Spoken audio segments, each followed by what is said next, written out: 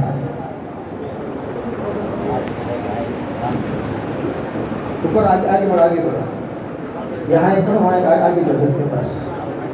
وہاں بھی جاؤ آگے کرسی پر. یہ پگڑی لے آؤ بھائی، پگڑی لے آؤ. 8 سال میں آپ کی جو ہے اس لیے یہ 6 مہینے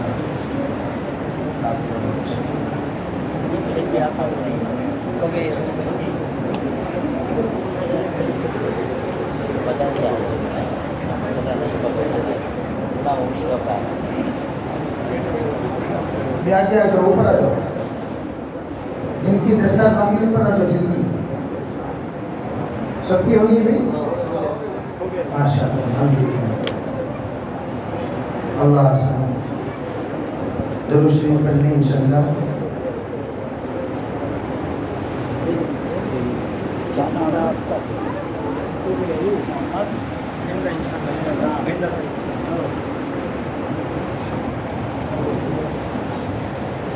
اور کسی کی باقی ہے چھٹی ہو گئی. بے اسناد انشاءاللہ ان بزرگوں کے دستخط کے بعد آپ حضرات کو دیے جائیں گے. شام سے پہلے عصر سے پہلے مل جائیں گے. درود شریف پڑھ لیجیے.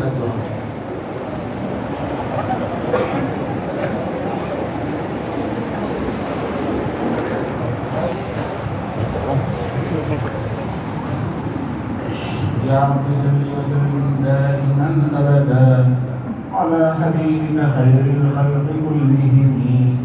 ربنا ظلمنا أنفسنا وإن لم تغفر لنا وترحمنا لنكونن من الخاسرين.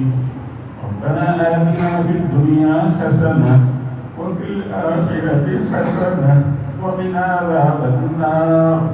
اللهم حبب إلينا الإيمان وزينه في قلوبنا وكره إلينا الكفر والفسوق والعصيان.